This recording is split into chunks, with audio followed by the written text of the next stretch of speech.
Coming to you straight from the Rio Grande and beyond, broadcasting to the four corners of the globe. So grab your seat, your coffee, or your sundowner. Okay, everybody, here we go. On point, as always.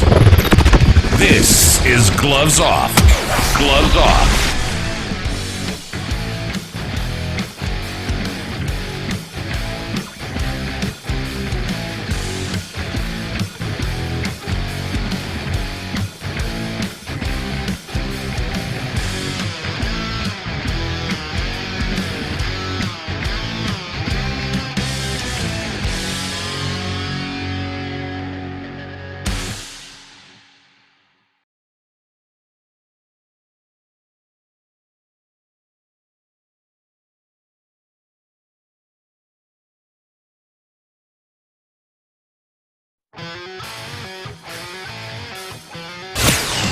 Gloves Off is always on point. On point. Bringing you the best on current issues, community affairs, and the happenings around us. This segment of Gloves Off is brought to you by the best, so pay them a visit. Check them out. This is Gloves Off.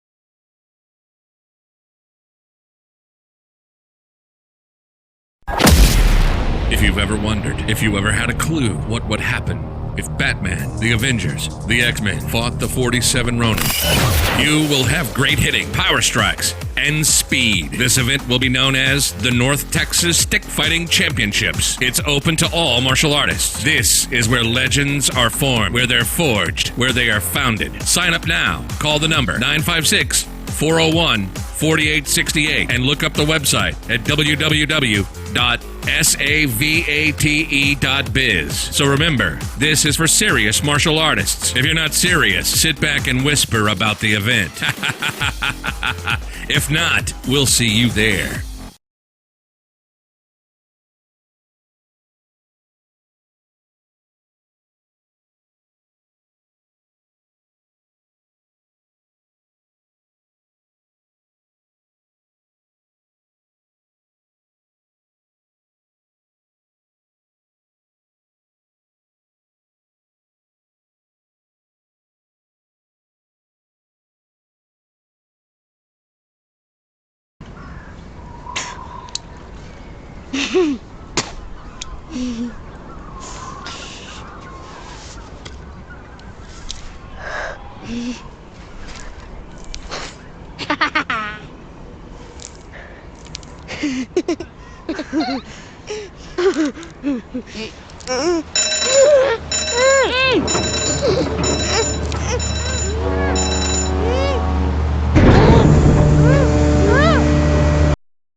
Good friend, Poncho Casso. We're going to be talking about some issues of the city and his ideas and what he's found out. How we doing? Good morning. How you doing, man? Doing Thanks good. a lot for having me on. Well, thanks. Yeah, Thanks it's been for a doing while. it. I haven't been here, I guess, for what, more than 6 months, 7 months? Yeah, probably about a year. A year, yeah. Time Cool. flies. More this year's going by too darn fast. It's fast. Yeah. But let's touch base, Poncho, on what's going on, because you were trying to explain to me something about a petition. Yeah, you know, when I got back to Laredo I felt like I was in an alien planet, like what's going on here? Because when I served on the city council in 94 to 98, we got a lot of corruption and everything. But I got back here and I noticed that things were actually worse. The politics was worse. I think it's more corrupt now than it was back then. So I started thinking, well, what can I do to try to stop the corruption? And the way you stop the corruption is you stop feeding the beast. Because what happens is, when the government keeps taxing you, they're taking money from the private sector. And the more money you leave in the private sector, the more jobs you're going to create. You're going to create more prosperity, the more money you leave in the private sector. But when the government starts competing against the private sector, and what's what it's doing? It's just grabbing and grabbing, creating more jobs, and the beast is getting larger and larger. So I said, what can I do? So I started looking at one of the biggest abuses. And one of the biggest abuses is the priority district funding, which I really call it a slush fund. Some people call it discretionary funding, but I think the correct title is priority district funding. That's what they call it, and yeah, it's called priority district funds. Each year, what the council does is they go out and borrow $4 million, because there's 8 of them. The mayor doesn't get to participate in it. And they borrow about 500, they each get to spend 500 apiece, right? Per year? Per year. So they spend about, so what is it? It's 5 times, times 8. So they're spending About 4 million. $4 million a year, and they borrow it So they're borrowing it from who? from the municipal bond market. Okay. And they borrow $4 million every year. In 4 years, that's $60 million of debt that they have accrued, right? Right. And you know what they spend. And when they spend this $500,000, What they is it? get to spend it on their district on anything they want. They want a little sign, they go buy a sign on the park. They want to do this. They want a bronze. Let's say you're an artist. Hey, you're a friend of mine. I'm going to give you a $200,000 contract for a bronze. A bronze statue. Bronze statue. So I thought this was supposed to be only concrete mortar, like if there's going to be a park, if there's going to be sidewalks, if there's going to be road enhancements. So this can. So you're actually saying, well, what's how they use it? I saw what they do. I saw the actual. I saw how on one of the districts what they were doing, and in Bali's district, for example, he was spending money on murals, on bronzes, and it's coming straight out of priority district funding. So I don't, this thing that is going on infrastructure is just a bunch of, nonsense. It's not true. That's not what's happening. They're spending it on all kinds of other stuff. So, what I want to do is stop that abuse. What I think needs to happen is we need to take that money away from them, or they need to start voting on all those funds. Instead of having this cookie cutter type of spending, and what they do is they spend it to basically enhance their chances of getting reelected, because that's what they do. So what you do is you say, from now on, we're not going to borrow those $4 million, because that's $16 million in 4 years. Let's really fix the loop with $16 million. You could do a lot of good with $16 million as a whole. If you all need something in a district, they can negotiate. That's what the budget workshops are for. The budget workshops is when you get into the budget workshops, everybody negotiates how much you're going to get to spend in your individual district for sidewalks, whatever you want to do. There's that give and take. But you have to have, we can't have this provincial mindset. We have to think globally as a city. Okay, my district, your district. We can't do that. We got to think as a whole. So I want to take that $4 million away. Okay, I want the people to have the opportunity to take it away from putting it on the referendum. That $4 million they're spending frivolously, we're going to go ahead and give it to the 65-year-olds, because what I want to do is exempt the 65-year-olds 100% on their homestead. So if you're 65 or older, you get a 100% exemption on your homestead, and that is 16% of the. That's only 16% of the total single-family residence tax roll count. So if this was Florida and you had over 60% of the tax roll was elderly, you couldn't do it. But 16%, it's affordable, and it's only $4.4 million that I'm going to remove in revenue from the budget. But how do you pay that? You pay for it with the $4 million we're gonna take away from them. So so in other words, we're gonna take that $4 million that they're just spending like crazy, and we're gonna give it back to the people. So I'm just gonna play Robin Hood with them. That's all it is. And the only way you're gonna teach these folks, you're gonna stop the corruption, is you gotta make government smaller. You got to tighten the belt. Can't give them that much money. And when you do give them money, they focus on the core function of government, which what are they? Water, wastewater, streets, the foundation, the infrastructure. Because if you do that, you're going to attract business. And if you keep the tax rate low, you're going to attract business. But these guys, the way they're spending money, come on, they want a Ferris wheel now. A Ferris wheel is nice. I like it too. I like the concept. I live downtown.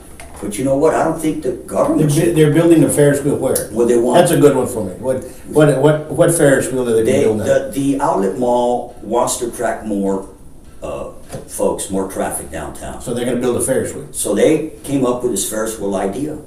I like the idea, but they want the county and the city to pitch in. Now they're going to say, well, it's not going to be city and county money because it's going to come from the hotel motel. Well, I think they ought to talk to the hotel people first too, right? If that's what's going to happen, because, I mean, we have no business in getting ourselves in any liability issues with a Ferris wheel. Ferris wheels are dangerous. Things happen, they just do. They have, so, but that's the latest thing they want to do. I mean, come on, it's let's get back to the basics, the basic foundation of government. That's what I want to do. And I don't think any of the governments are doing that. They're just not focusing on the core functions of government. You mentioned a couple of things when you first started out. One was when you came back, you saw it more corrupt. Where do you actually think, because I hear that word corruption, they're corrupt, used all over the place by everybody.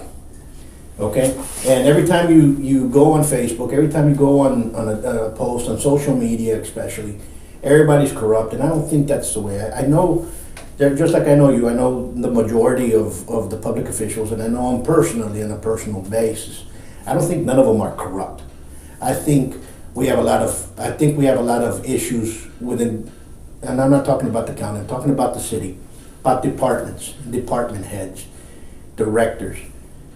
I'm pretty sure when you were a city councilman, you had the majority of directors when you were there, and they're still the majority of directors that you have here. And some are the same folks. And some of them, so they're the same people there, and that needs to change. I think if we can change that, some of them are good folks, and some of them are. And corrupt is a very blanket statement, and I mean, a better word may be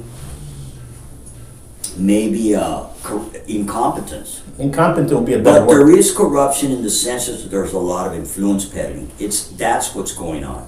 And sometimes it may not be a direct bribe, or contribution may be masked as a bribe, but that's where it's kind of corrupt. And then there are all kinds of stories, that you hear that people, and that goes back to the influence peddling. But the city doesn't have. The city's not as guilty of it as maybe the county is. But the city is more of a, because you have a city manager. It's a little bit more professional. And we're talking about the city. Let's leave the county out of this one. We live next to Mexico, and we pride ourselves that our neighbors are very good. But if you go to Mexico, from the street night watchman to the president, they're all, and that's corrupt. That's corruption on a mass scale. But there's even the businesses are corrupt. But the whole world is corrupt. No, I understand. Including the United States, we have corruption here. Well, what I'm trying to say is the way that it's done over there, it's done in a swindling kind of way, and it's up in your face, period. La mordida here, mordida. You don't have that here. But what you have here is some of that culture that's inside. Like, hey, let's do it this way. But there is corruption. The Danamon, that's strict corruption. People aren't going to go to jail for that. And there's things I'm working on another government, but we'll leave that for another subject that I'm working, that's corrupt as heck. So there is corruption here still, and it works and then where it's really corrupt is people are still trying to buy elections. You know, it's not right if I go give you a $50 little goodie bag. It's buying the vote, and that's corrupt. And that's really where our system is real corrupt, is with the system of cañoneros and all of that. I think what the basis is integrity and morals. People have forgotten that. There's people that go there, and if they go, here's $100, vote this way, some people are going to say, you know what, shove it. Yeah. But others are going to, oh, you gave me a six-pack and a taco, you gave me a free dance, I'm going to vote for you. So it's the level of moral and the integrity that people have. Yeah. And that's where we're lacking. We have a lot of people here that really do not care about local government. So they throw their votes away. Yeah. And then they complain about it and nothing's being done. Do we have incompetent people in there? I don't think, let's just remove the local elected officials. I'm going to remove them from the situation. I'm talking about directors here. We got directors there that should not be there. They have no ability running. But you know what? You understand what I'm saying? And they're running massive $1 million But then budgets. you got a problem there that the city council are trying to tell those folks directly what to do, and there is something that they want to do that's got, look, I got my petitions, and we'll go back to that in a minute. I have my 3 props, and I have another one that I want to mention that I want to talk about that I'm going to propose, and I got to go get about 6,200 signatures. But there's also another group that's going to do something else, another watchdog group that wants to do some charter. I don't want to have anything to do with them. Let them do their own thing. But then you have the Charter Review Commission. The Charter Review Commission is going to float some propositions too. One of the propositions they want to float, and this is ridiculous. And you know the Charter Review Commission is basically sanctioned by the council. So whatever comes out of there, it's coming from the city council. And you know what they want to do? They want to be able to tell department heads what to do. Once you do that, you have too many chiefs. What do we need a city manager for then? They're going to pick up the phone and they're going to call the traffic director. I said, you know what? I don't like the way this is. I want to do this or that. Or you're going to call, that we can't have that. And they want to do that. And now they also want to now be able to choose the city attorney. Do you think that's a good idea or not? We'll touch base because some ideas are here, and the city attorney is in one area. Yeah. Okay, we'll talk about that later on in the show. But let's talk about incompetence. If the city charter commission, review commission, is placing that proposition to be made about a city councilman can tell the director. Well, it's being debated. What does that show? If they put that on there, that's ridiculous. No, and it's ridiculous in many people's eyes, but what is that showing? That most directors are what? Incompetent of being there. So you have to get people that are competent to do their job. Or also you have council members that just want more power. I don't A lot of them, they want more power, they just want to be, you cannot. If you want something done, you can pick up the phone and tell the city manager, this is what I want. And you have the right as one individual to do that. You have that as a city councilman, right? Yes, and you can put it also on, he doesn't have to do it. You can put it in for vote. You can put it and debate it. And a lot of times people wouldn't want me to put things on the table. And I'd be called, please pull it. Because I was the type that wanted to discuss everything in open forum, which is what I do. It's what I do now. That's the way city government should be. If you're going to bring out something that's going on. For example, the media reports things now, and then what do I do on my Facebook, on my civic organization? Mm-hmm. I go to the belly of the beast, and then I bring it up, and let's have a conversation. And when I ran for office, I wanted to have a conversation with this community. That's why I ran. And that's what I'm having now. And even though they tried to shut me out because I never got a chance to debate my opponent, but the fact of the matter is I want to have a conversation with this community. I want to put everything on the table and let's talk about it like human beings, like adults, and talk about everything, the corruption, this, that. Let's put it all on the table like a family. When the family gets together around the table, so, well, this is what I don't like, this is what you... Put it all there instead of this little secrecy, the little backdoor, the backstabbing. I hate all of that. I can't stand that. Let's just have a conversation with each other instead of, yelling at each other. Let's have a conversation. That's all I'm trying to do. But a lot of people here don't want to have that conversation. They don't want to have it. And then you know what else? I was on the phone last night till 1 in the morning with two former council people. Now I won't mention their names. Till 1 in the morning. talking about our concern of everything that's going on in this community. And, one of them said, we need to get the silent majority, to vote, because the silent majority doesn't vote, but the silent majority thinks like you and I do, Paul. No, I'm gonna tell you something about the silent majority. The silent majority has voted. They voted against the jail, and they voted against that, the Yeah. Civic Center. They do come out and vote. Yeah. Okay. And hopefully they're gonna come out in these referendums, yeah. We hope that, and we have to, the thing is that every election, and this referendum does the same thing, any petition, everything out there, for those of you guys that are listening and think you're savvy enough, if you do not have the cañoneros, if you do not have people that are gonna be pulling out people to vote, it's not going to pass. Yeah. Why? Because the people that actually vote is very small, that actually care. Yeah. Okay? The majority of federal agents here, Border Patrol and so forth, they're not even registered to vote here. So when people say, oh, we have the Border Patrol, we have this, you don't have anybody. Those guys don't even care two things about where they live. They're here to do a job, they're gonna be here for the next 4 years, and they're gonna get the heck out. But some do vote, because I've run into some. Yeah, of them, some do. Yeah. Those that were born here and raised here might, but the majority don't. Yeah. When you get into big issues and county issues, the firemen and the police don't vote. They only vote for the. A lot of people think that the fire union's real powerful. They don't even vote half the time. They But vote. they do have a pact now, and they give a lot of money. That didn't happen when I was on the council. They're powerful enough to get something done when it involves Them. them. Yeah. And so that's I understand in the city, but remember, we all live in the county as well. So even though I said we were not going to talk about the county, that we're talking about the elections.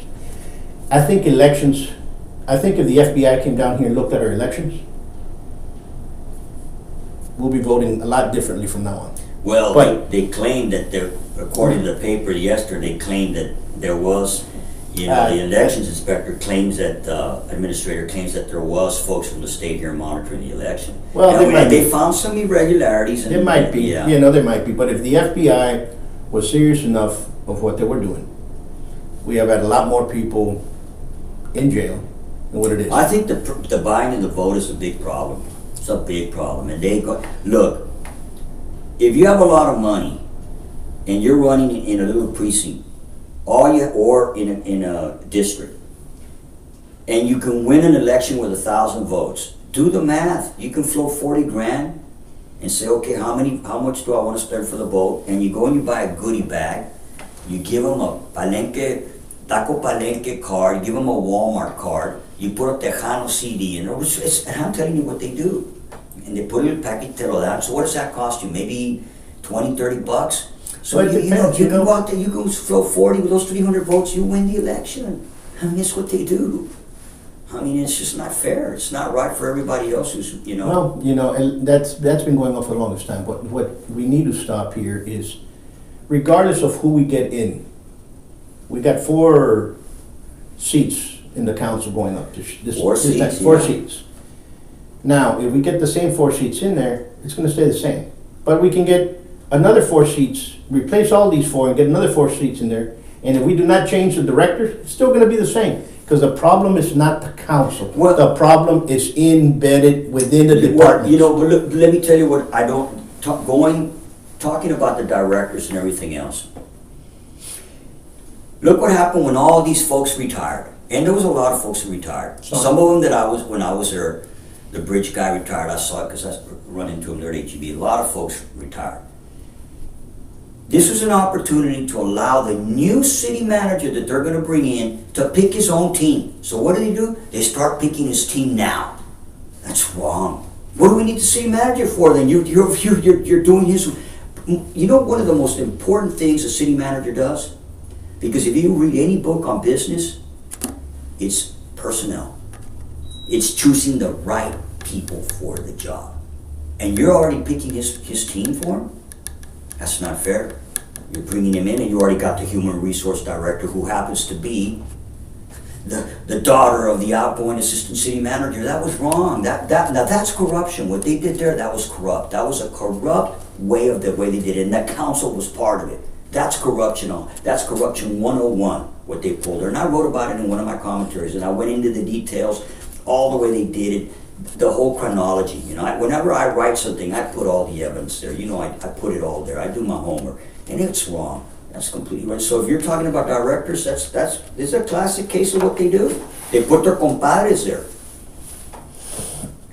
you know, and so that needs to stop. I mean, so You know, there's a lot of things that folks say, what can we change? What would I change, or what many people would think about? People that were there that had minds that were there before, like Dr. Farias and Menchaca and I remember Gecko and all them. They all kind of had an idea that was going on way back when. Let's bring back to vote the city secretary. Why? Because then that means that they're not told what to do. They can do it on their own. So when you do petitions and everything else, they can do it on their own. They're not influenced by anybody else. that's why they changed that. Remember, Yeah, now they want to do the same thing with the city attorney.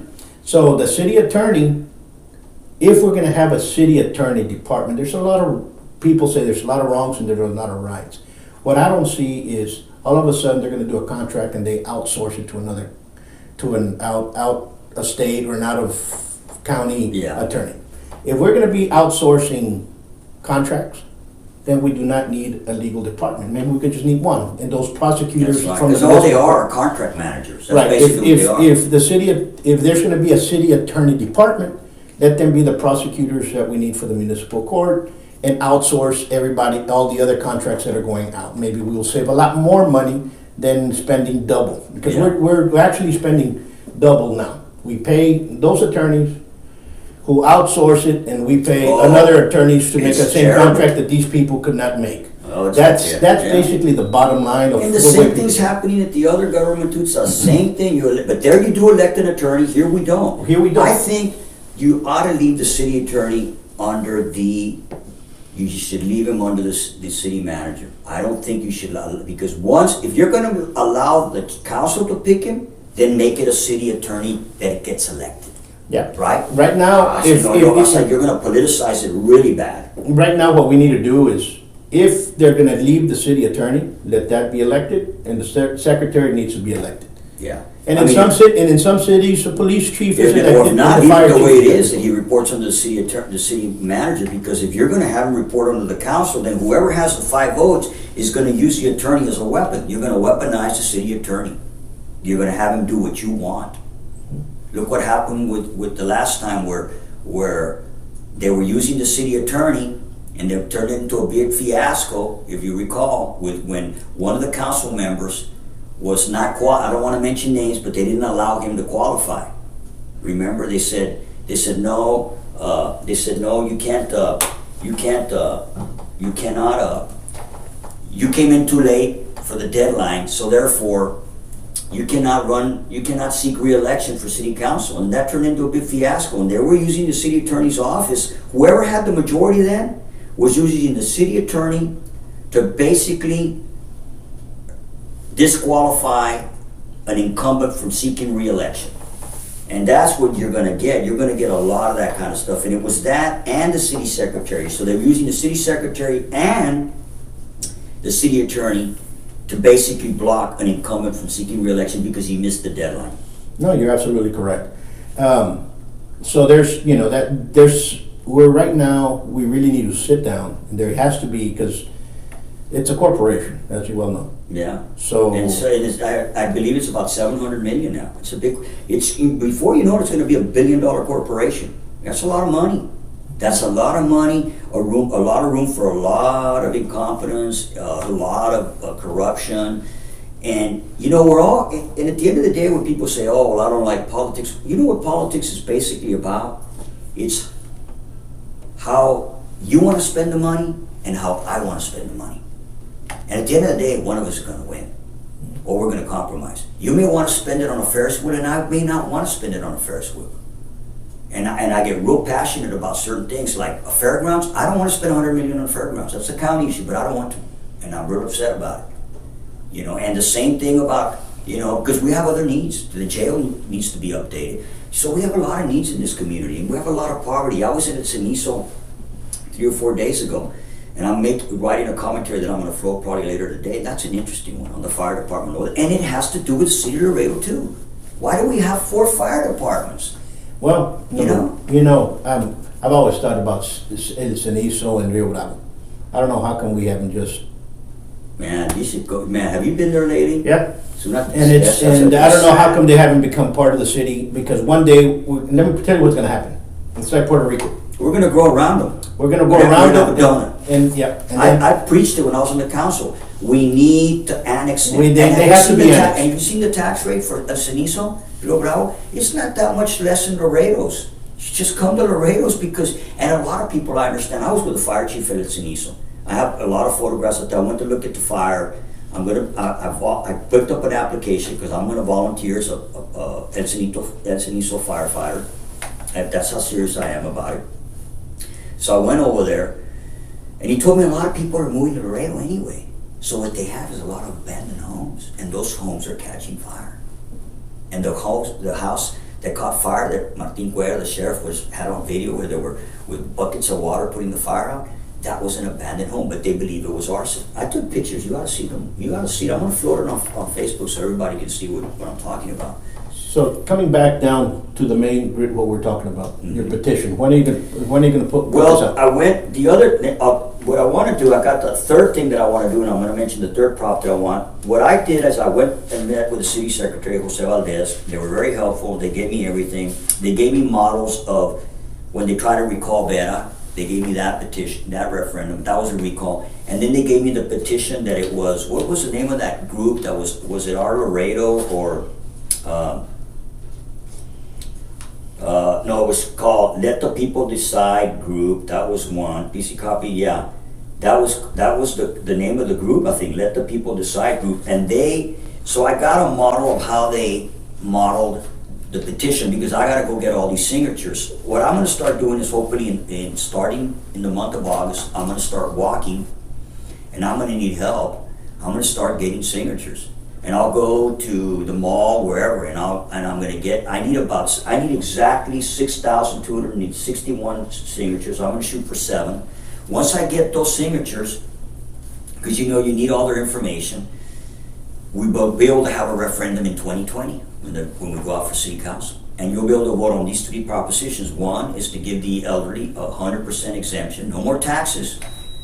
And then the other one is to eliminate the priority district funding completely. No more. You're not going to be able to have that anymore. And then the third thing I want to do is the double dipping.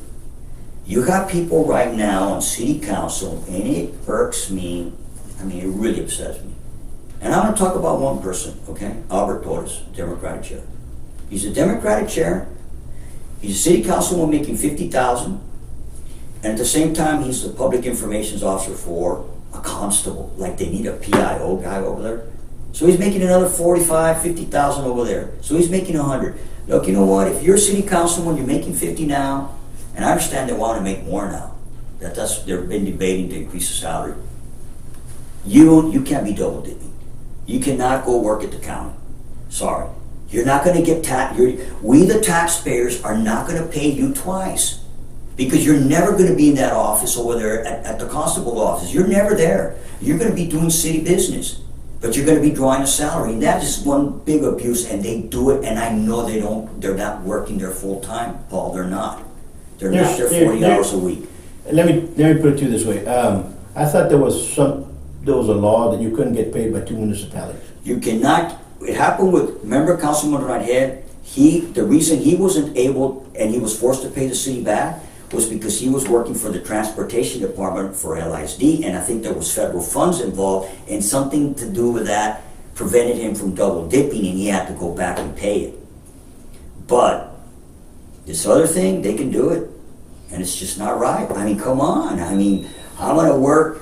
I work. No, wait a city minute. councilman. So he was getting paid by federal funds. How? LISD gets the bus department there. They get some type of federal funding, as I recall. I bet you anything, if you look into it, the council will get some kind of federal funding somewhere along the way, either a grant or Yeah, something. but now they're going to come back and say, well, that's not going to pass constitutional muster because you cannot tell people that they can't have 2 jobs. Well, yes, we'll put it up. You can challenge it in the Supreme Court if you want to take it all the way, but we're going to put it and we're going to vote on it. No more double dipping. It's not right. You know, why should you be a city councilman and then you're working for, now if you're a teacher, that's different. Because when I was there, Cecilia May Moreno was a principal. But we were only making $6,000 a year at the time. And I think she was allowed to draw a salary because teachers, they're exempt. But administrators, come on. You know what happens when you have that? You have an incestuous relationship. And you know what's happening? You have one government having power over another and influencing the decisions over another, over its members. So when you have a county that's pulling the strings behind the scenes of its council members because they're being employed over at the other entity, it creates an incestuous relationship. It needs to be eliminated completely. There's no more double dipping. Look, I got paid $500 a week when I was over there. And there's some people that say they're getting paid too much. I'm not putting that on a referendum because I don't want to go there with the council, because I'll tell you what, when I was making $6,000 a year with them, I had to go and work somewhere else. And it's very difficult because you end up working, 16-hour days.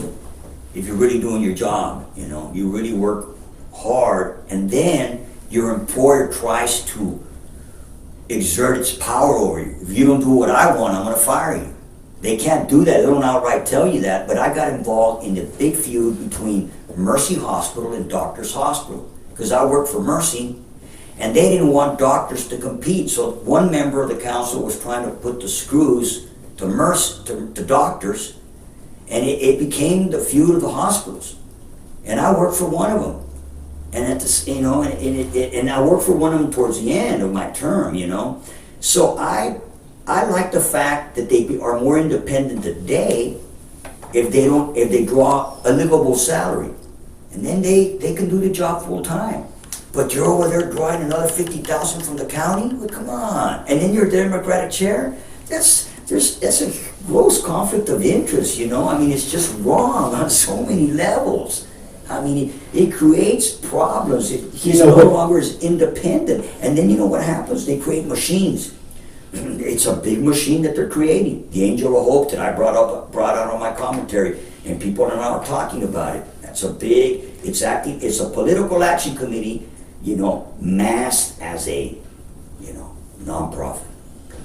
No, there's a lot of stuff in here that there's a lot of wrongs, because when you just pointed out about getting paid federally and incestuous relationships, and I'm going to take an incestuous relationship. The police chief has one, the fire chief has one, and the fire chief, I know him, he's a very good friend, nothing against him. It's the way it's done, because when you have power bases, and they can say it's because we have PACs and the PACs can do it, yeah, but you're still employed by the city. There's the incestuous relationship. Oh yeah, we belong to this, we're members of this PAC. They make the decision, they give money, or they... I don't think he can, right? But I think regardless... I think he's the only one that cannot, isn't he? No, it's I'm saying about the firemen itself. Yeah. They're employees from the city, they belong to this PAC, and then they're exerting a lot of influence. There's a huge influence there, so that's why, for the benefit of all this, maybe it would be better just to make the fire and the police chief an elected official, because they do have power over them. And then and the police goes in a different way. You got city councilmen that if they have a nefarious attitude and malicious intent, they can tell them, stop that investigation, don't investigate that. Well, that's what they do. Understand what I'm saying? Yeah. So you have to have that. They harass business owners like they did in one of the elections. Remember that on the Heights? So you have to have that type of break just conflict of interest. We just have to do it. And some people might agree to it. And here in this community, we have a lot of conflicts of interest, and that's the form of corruption that's really pervasive. It's there. You could see it, and it's like, one person wears 2 or 3 different hats. I say, come on, guy, where's the checks and balances? It's not fair. And one government. So what I'm trying to do is reduce the duplication of services. That's what I want to do. Have one fire department, a regional fire department. And I spoke to Landine about it. He's a friend, And, and all of this happened back when Danny Valdez there. They got in a feud. Kayla was there too. They broke the agreement. We had a local agreement. Why'd they break it? The city of El Cenizo and Rio Bravo were thinking of a local agreement. It came out 3 or 4 years ago in the media, and I have copies of it. I'm going to share it with folks. And then Cenizo said, yes, let's have it. let's collaborate with Rio Bravo. It never happened. It never happened. So they all have, you know, Encinizo has a fire department, Rio Bravo, we do, and now the county has one. It's, come on. And one of them's volunteered. It's a joke. The city doesn't, look what happens. If something happens to you outside the county, you know who's going to pick you up? Some private contractor. It's not going to be firefighters. And I'd rather have the Laredo EMS pick me up. I'm sorry. They're the ones that are really trained. I'd rather have them pick me up. I don't want some private contractor picking me up. You know, I want Laredo EMS because they're first class. That's what I want me. I have a problem right now with that because that affects me. If I get in an accident outside of the city, I got a problem right now with these folks. I don't know who they have. Un compadre that they hire? No, yeah, there's a lot. There's a lot of that going on, and you know, I'm only one person. More people need to get involved. You know, there's too much there. There's so much. You could look. The pensions is another problem, Paul. It's going to bankrupt the city. It's bankrupting Dallas, Houston. They better work on the pensions. And the water problem is another problem. So right now, let's look at this because we can sit here and do everything else, and we're already ending time. Your petition. When are you going to start it off? Hopefully next month for sure. Okay. Yeah, because I know the teachers are getting ready to go back to school, so I can get some of the signatures now. But I'm going to start next month. I want to start, you know, before the summer. That was my goal, and I got all the information now to do it. So, folks, if you guys are interested in government, where can they reach you? Well, they can reach me on my landline, which is 956. That's probably the best way, and it's 956. You know, and it's 441-0332. 441-0332. Or, you know, they can look me up on Facebook, and my, you know, my email address is civicorg1@gmail.com. So civicorg1@gmail.com. And I'm going to need help, you know, and I've got already some foot soldiers that, you know, they believe in what I'm doing and say, man, we want to help you, you know, because they just want to clean it up. And I think this is one way we're going to clean it up. Stop feeding the beast. No. Best of luck. I appreciate the help. I mean, the time, and I like your gigs. You know, your little man cave, so to speak. Well, you know, we had something to do from one day It to looks the next. good, man. I like it. It's homey, you know. It's cool. This is for everybody to come out here and It's the best talk studio I've and whatever. Yeah, it's let relaxing. people know what's going on here in Laredo. And that's what we're doing. Yeah, it's That's relaxing. basically what Yeah, it's keep about. up the, you know, you got to bring in folks to interview, and at least, you know, they want to come to your show, and some other shows they don't want to go for, so, you know, it's the way it is. But we need more shows like that. And we need more people out there. And folks, and if you have a podcast, I'm also a member of TOCA. Look it up on Facebook, TOCCA. And it's the Texas Online Coverage and Communications Association, which was just, I mean, we're trying to unify everybody and give them a little bit of a chance. Until next time, peace. Thanks a lot.